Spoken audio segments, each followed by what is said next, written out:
Muy buenas tardes, mis queridos amigos y amigas de este su programa, de este su canal de mi Puerto Rico. Como siempre, su amigo Emilio Rivera Pérez, desde el hermoso pueblo de Aybonito, Puerto Rico, para llevarle una información de los acontecimientos más importantes que han ocurrido en nuestra querida isla de Puerto Rico durante los días del 30 de enero al 5 de febrero más o menos del año 2021. Así que espero como siempre que le agrade la información y que pues vayan a mi canal de YouTube, se suscriban, le den like para que el canal siga creciendo poco a poco, ¿verdad? Van entrando nuevos suscriptores y eso pues me motiva para seguir grabando nuevos programas. Voy a empezar con una noticia negativa sobre Puerto Rico. Y es que Puerto Rico está entre los emisores más tóxicos de toda la región de los Estados Unidos, ¿verdad? Ocupa la posición número 13 entre las jurisdicciones estadounidenses que más sustancias químicas tóxicas emiten al aire, suelo, agua por milla cuadrada. O sea que es algo preocupante, ¿verdad? Esta noticia, ¿verdad? Porque estas emisiones tóxicas pues no son buenas, como dice por ahí, ni para el aire, ni para el suelo, etcétera, etcétera. Y eso es lo que está pasando también, parte de eso es también, ¿verdad? La falta de vertederos en Puerto Rico, de donde pues enterrar la basura, y esto pues nos está creando un problema, ¿verdad? Y fíjense que estamos bien, pero que bien dentro de la jurisdicción de Estados Unidos, bien adelante en esto. Los principales responsables de eso son las industrias que ubican al sur de la isla, entre los pueblos de Yauco y de Guayama, ¿verdad? Estos son los responsables de estas emisiones tóxicas, ¿verdad? Estas industrias que se establecieron por el área sur, Yauco y Guayama, y pues han traído este problema que cada día pues se agranda más en mi querido Puerto Rico. Estos datos surgen de la EPA, la Agencia de Protección Ambiental, que es la que se carga pues de monitorear y de estar pendiente a este problemita. Y de ahí es que vienen todos estos datos, ¿verdad? Así que esperemos, ¿verdad?, que el gobierno tanto de los Estados Unidos como el de Puerto Rico pues sigan tomando en consideración este problema, sigan buscando soluciones, porque no es nada agradable estas emisiones tóxicas que nos están dañando nuestro medio ambiente. También con relación sigue en calendario pues la vacunación contra el virus del COVID-19, ¿verdad? Ha seguido pues hacia adelante, pero siguen los problemas porque no hay suficientes vacunas y esto ha creado, ¿verdad?,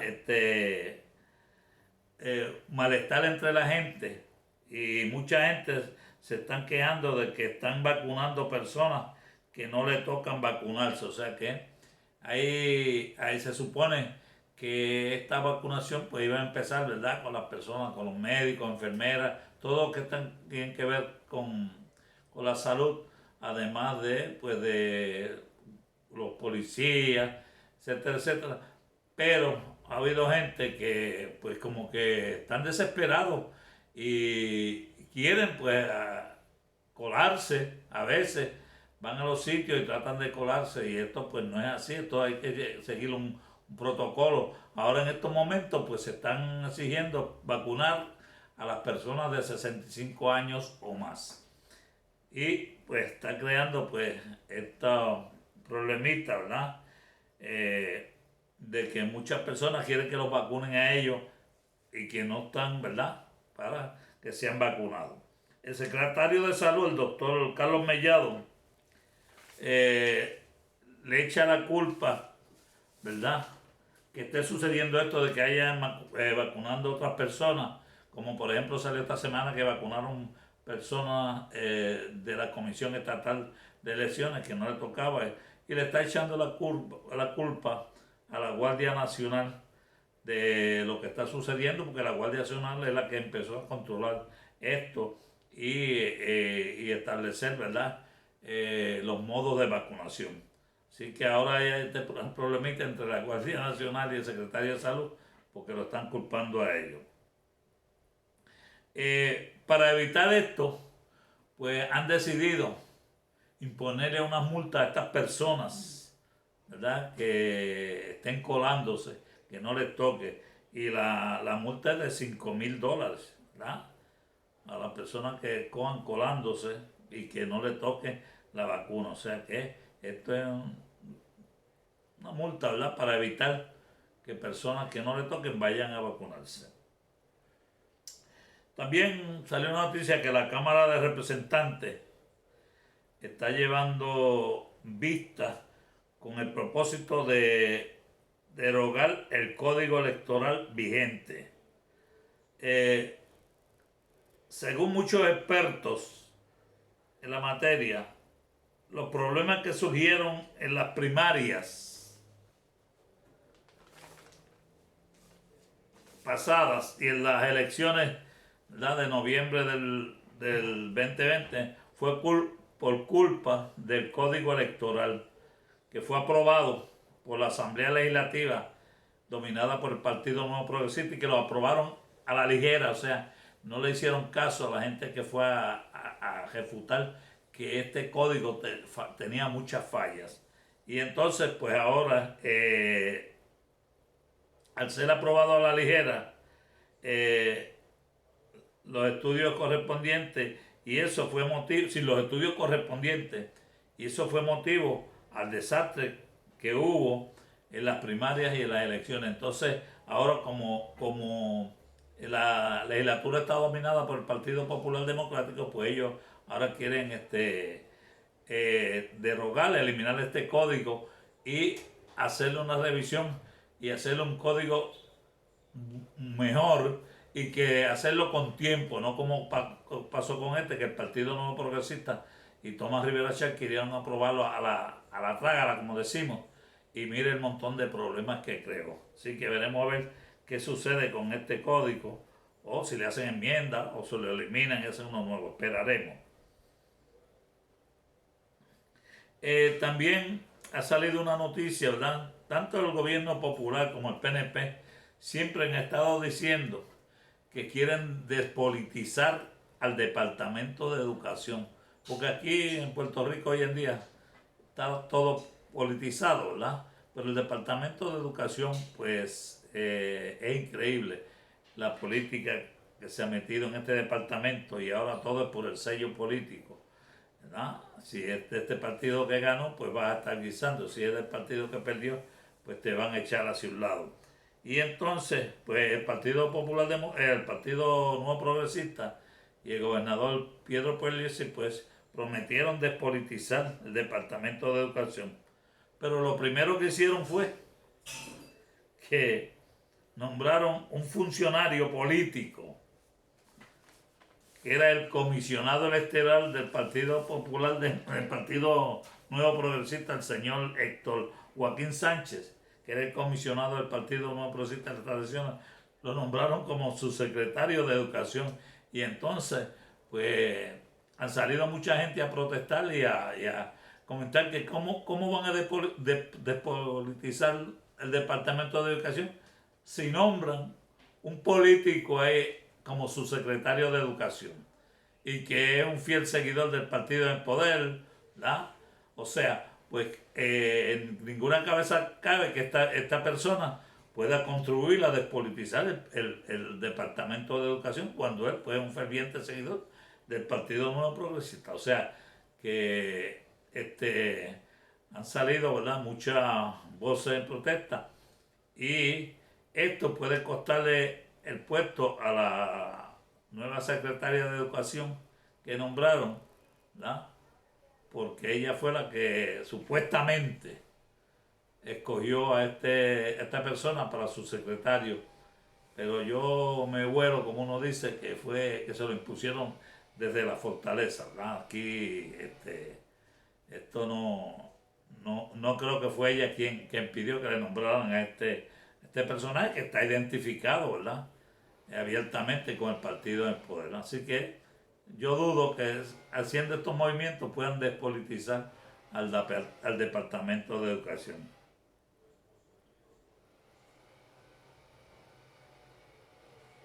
También se dice que hay una nueva oportunidad para cortar la brecha de la desigualdad salarial en Puerto Rico. O sea, en Puerto Rico, comparado con los estados de Estados Unidos, pues hay una desigualdad salarial inmensa, ¿verdad? Por la enorme brecha que existe en salario entre los trabajadores locales y los trabajadores de los Estados Unidos, ¿verdad? Eh, y entonces, pues, que realizan prácticamente la misma labor. Eh, el promedio de los trabajadores en Puerto Rico más o menos devengan unos 24.377 dólares anuales en salario, ¿verdad? Que es una cifra que es menos de la mitad que en los Estados Unidos. O sea que pues ahí se nota la brecha esa y la desigualdad. Y están tratando, ¿verdad? En los Estados Unidos, pero el promedio, ¿verdad? Anual es de 53.139 dólares, una diferencia en dólares de muchos chavos, ¿verdad? Así que veremos a ver, ahí están proponiendo el presidente Joe Biden propuso, ¿verdad?, subir el salario mínimo a 15 dólares, ¿verdad? Y quizás en Estados Unidos, pues eso no afecte tanto, porque están sobre ese promedio, pero aquí en Puerto Rico, la inmensa mayoría de los trabajos lo que está pagando es 7.25, que es el salario mínimo, o a lo sumo lo más que están pagando son 10 dólares, ¿verdad? En general. Y pues dicen que va a ser bien difícil para que Puerto Rico pueda asumir un salario mínimo de 15 dólares la hora, a menos que lo hagan escalonado por 5 o 6 años, ¿verdad? Ok. También, como ustedes saben, en Puerto Rico existe una Junta de Control Fiscal que nombró el presidente Obama antes de finalizar su término como presidente y que lo nombró pues para bregar con la situación fiscal que estaba atravesando Puerto Rico, por la quiebra en que estaba Puerto Rico.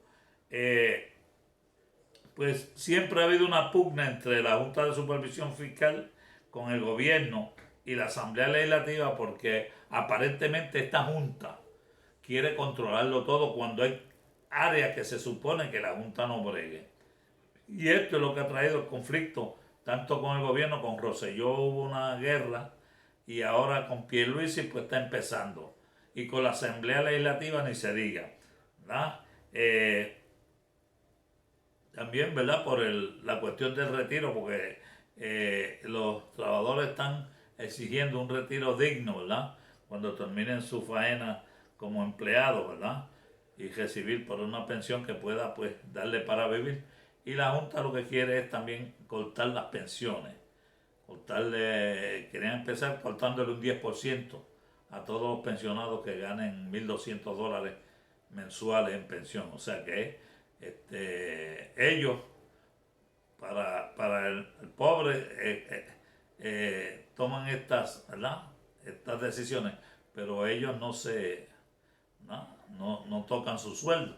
Por ejemplo, esa directora ejecutiva de esta junta, la Natalie Yaresco, la señora esta que la trajeron de allá del carajo viejo de Ucrania, por allá, y le están pagando entre sueldos y bonificaciones casi 1.000.000 de dólares al año. Así que, pero a ella no le importa que un trabajador se gane 12 o 15.000 pesos al año y todavía quieren recortarle la pensión. También surge de nuevo, ¿verdad?, el famoso problema del nepotismo en el gobierno. O sea, hace un tiempito atrás, unos videos atrás, yo le hablé del nepotismo que había en el gobierno, pero esto sigue rampante, no termina ahí. La última vez que leí la noticia, habían 173 personas que son familiares de los políticos, ¿verdad? Que están trabajando en el gobierno. Y entonces, cada día sigue en aumento la lista del nepotismo en el país. También hay un nuevo dilema en Puerto Rico y tiene que ver con el inicio de las clases presenciales. Como sabemos, desde que empezó la pandemia y luego los terremotos, ya va para un año que los niños no han podido asistir a las escuelas. Y entonces, pues ahora, pues quieren iniciar las clases presenciales que asistan a las escuelas, pero ha habido, ¿verdad? Unos favorecen que empiecen en marzo, están proyectando empezar ahora en marzo, y otros dicen que deben empezar en agosto. O sea, la verdad que un niño no es lo mismo, ¿verdad? Tomar clases en la casa con una computadora que tomar la clase en un salón de clases donde está el maestro o la maestra que le puede orientar o le puede clarificar dudas, ¿verdad? A un niño a veces ahora en las casas, muchos de los padres pues no les pueden ayudar y esto le crea, ¿verdad? Y una dejadez, y no creo que aprovechen el tiempo como se puede aprovechar, ¿verdad? Cuando se está en un salón de clase. Y entonces, pero ha empezado este dilema de si empezarlas en marzo, y casi seguro las quieren empezar en marzo, y otros en agosto. Pues mi opinión sería, ¿verdad? Como educador que fui, que aquí los semestres, pues uno empieza de agosto a diciembre y el otro de enero a mayo. Pues deben esperar, ¿verdad? Hasta agosto, porque además hay otro problema, y es que muchas de las escuelas no están preparadas, ¿verdad? O están adecuadas para recibir estudiantes. Hay otras que sí, otras que no. Pero este año que pasó, el secretario de Educación que había, Eligio Hernández, ese señor pues no hizo nada, se durmió en las pajas. Y en un año siquiera no rehabilitó ninguna de las escuelas. En el área sur, que las escuelas pues fueron, ¿verdad? Muchas de ellas afectadas por el terremoto, allí están todavía igualitos, no han hecho nada con ellas. Así que ese es el otro problema, que es si las escuelas están preparadas para recibir estudiantes. También hay una noticia que grupos de la isla hacen reclamos al presidente Joe Biden, le hacen reclamos, ¿verdad? En una reunión organizada por la Federación Hispana, pidieron la atención de la pandemia, que le pudieran dar atención a la pandemia del coronavirus, agilizar el proceso de construcción en la isla y centrarse en la energía renovable para transformar el sistema eléctrico del país. Como ustedes saben, después de los terremotos y de la huracán María en el 2017, pues el presidente Donald Trump no fue muy afín con el problema puertorriqueño, aunque él decía que se habían enviado tantos y tantos miles de millones de dólares, pero que a la larga resultó que eran mentiras. Y entonces pues discriminó con Puerto Rico. Y ahora pues el presidente Biden parece que tiene la mejor intención pues de ayudar, ¿verdad?, en esas áreas como es la energía renovable, ¿verdad?, la reconstrucción de las diferentes de la vivienda y de otros problemas y desastres que surgió en el país. También hay en jaque medidas que impulsan la estadidad. Como ustedes saben, en las elecciones del 2020, en Puerto Rico se celebró también un plebiscito donde estaban pidiendo, ¿verdad?, que votaran estadidad sí o no. Y resultó vencedor con un 52% y un 48% en contra la estadidad. La gente votó por la estadidad. Y entonces, pues, el Partido Nuevo Progresista, con esta efímera mayoría, pues quiere, ¿verdad?, ir al Congreso a pedir la estadidad. Y entonces, como ellos sabían, prácticamente se imaginaban que no iban a dominar el gobierno en su totalidad, como lo tenían anteriormente. Sí ganaron las elecciones para el gobernador, pero perdieron Cámara y Senado. Pues hicieron un proyecto de ley donde el gobernador que viniera de su partido, que en este caso señor Pedro Pierluisi, pues hicieron un referéndum para que elegir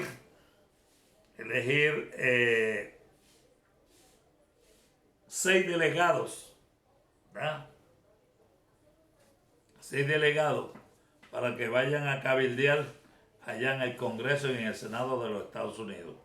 Y entonces, pues, estos 6 delegados no van a ir allí de gratis. Van a recibir un sueldo de más de $170,000 anuales. Y entonces estaban pidiendo una asignación de $8.9 millones para pagar a estos cabilderos allá durante los 4 años que estén, ¿verdad?, en esto. Pero la Cámara y el Senado quieren abolir ese proyecto, ¿verdad?, de la Ley 21, para eliminar el proyecto ese que se aprobó, que aprobó la legislatura PNP el cuatrenio pasado, ¿verdad? Y ellos están, pues,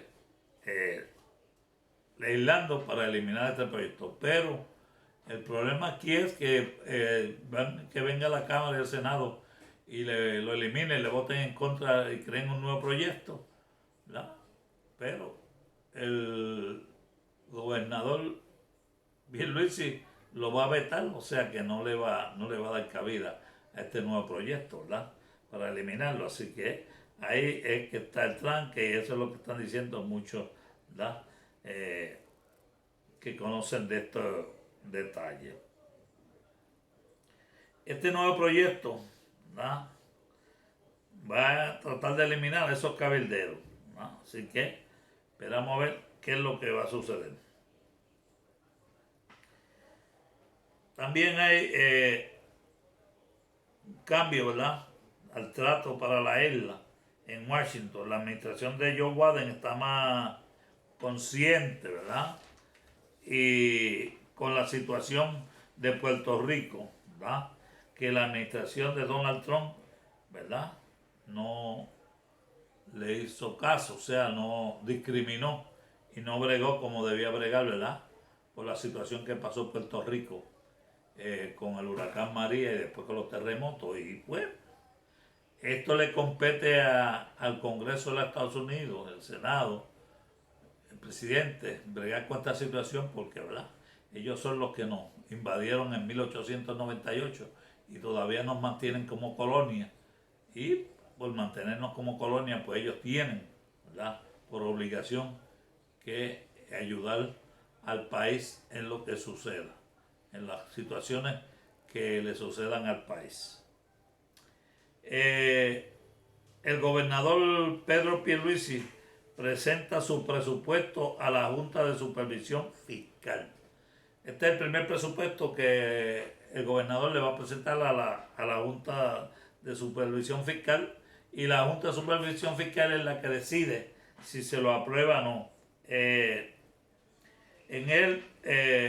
este presupuesto se presenta un recorte en nómina de empleados públicos, ¿no? Hay un recorte en la nómina de empleados públicos y las prioridades del gobernador Pierluisi en este presupuesto es, ¿verdad? Primero, pide una alza salarial para los oficiales correccionales, contratar inspectores para el Departamento de Asuntos del Consumidor, ¿no?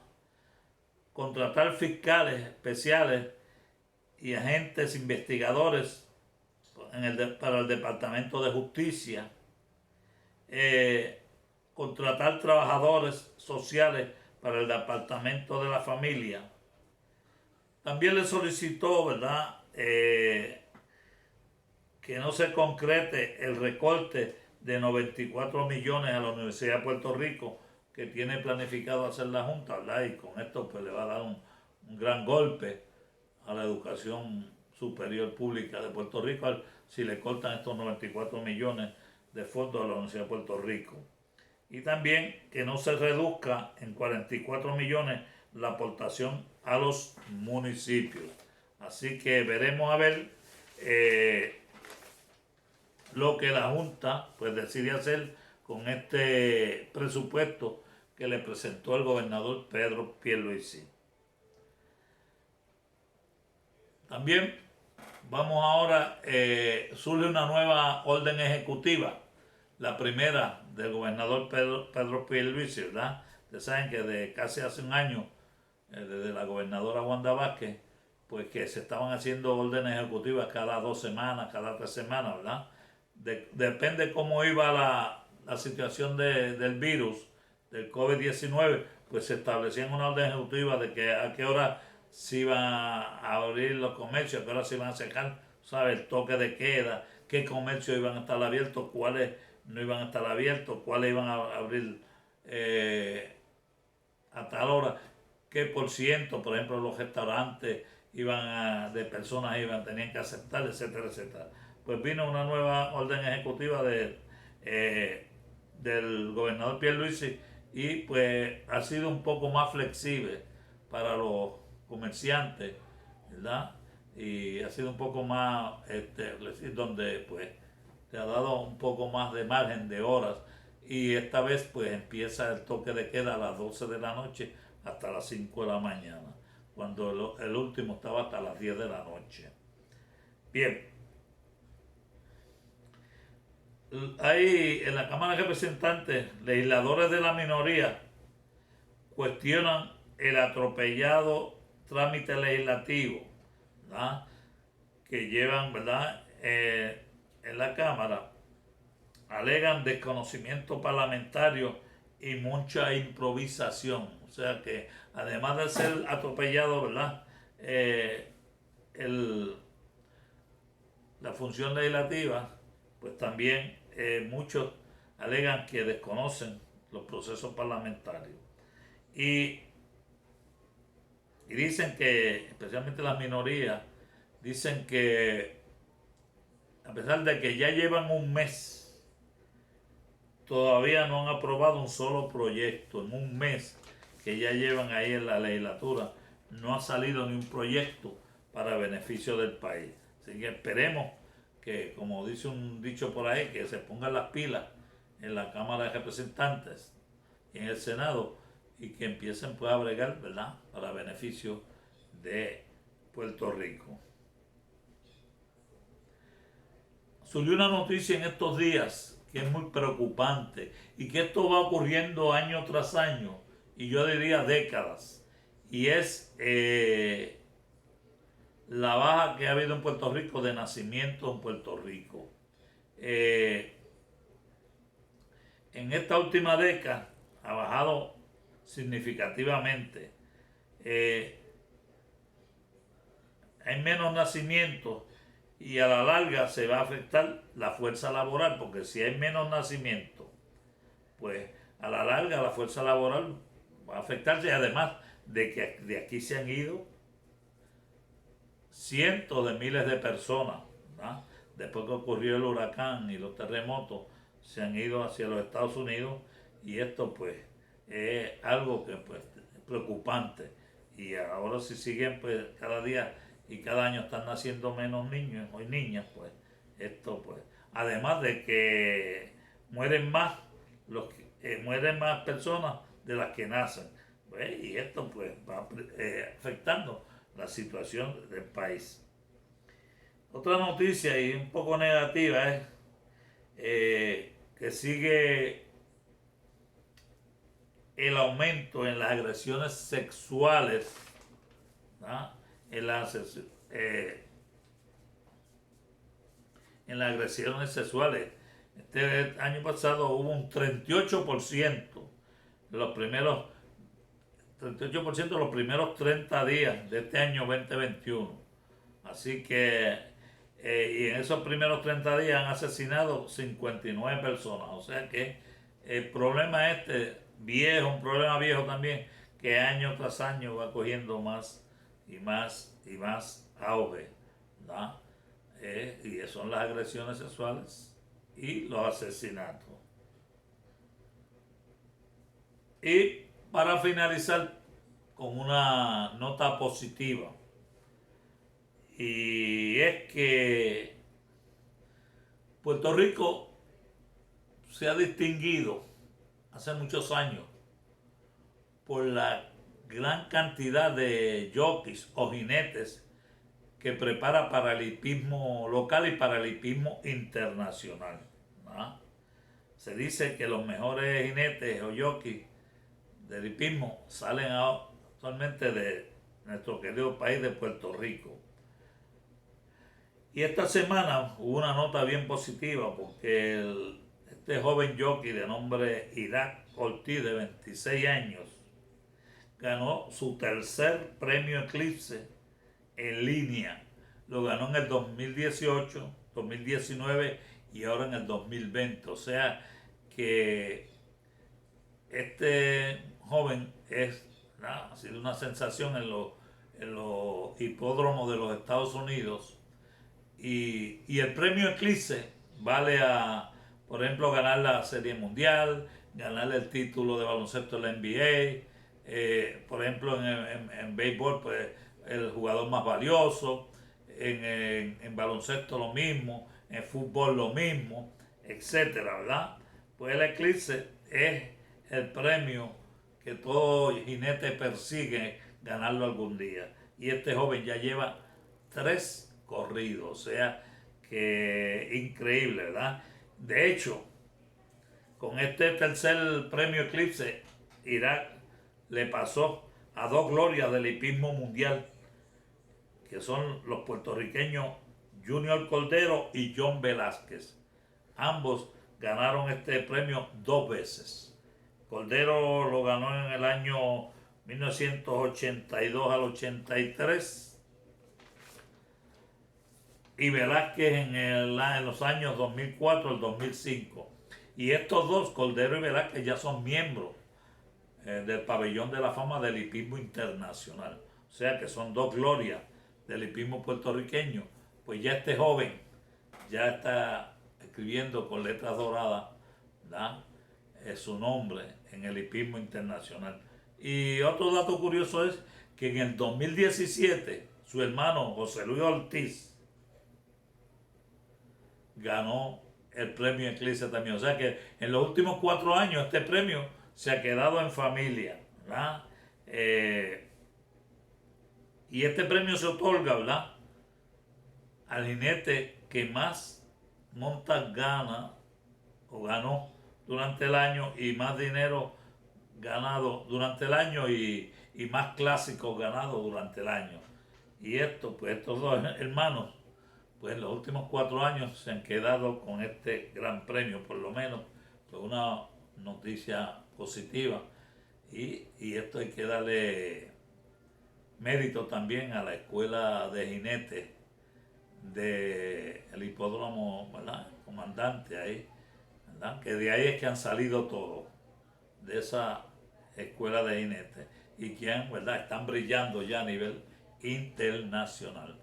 Así que los felicito, felicidades para este joven, ¿verdad?, y que siga cosechando más triunfos. Ya lo que tiene son 26 años, todavía no está en lo que dice en su peak, sino que le quedan muchos años porque la carrera de jockey se prolonga por ¿verdad?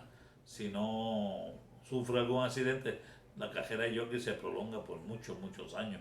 Los jockey que todavía a los 50 y pico años pues están montando caballos.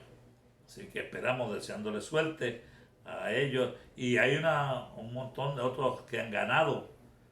Que este año también dan el premio Eclipse al jinete aprendiz también y lo ganó otro joven puertorriqueño. Así que están acabando. O sea, de aquí es que están saliendo los grandes jockeys para el hipismo internacional. Pues mi gente, hasta aquí esta información que le traje durante esta semana. Así que se despide de siempre, como siempre, su amigo Emilio Rivera Pérez, deseándole que tengan una hermosa tarde. Los quiero mucho y que el Señor los bendiga siempre.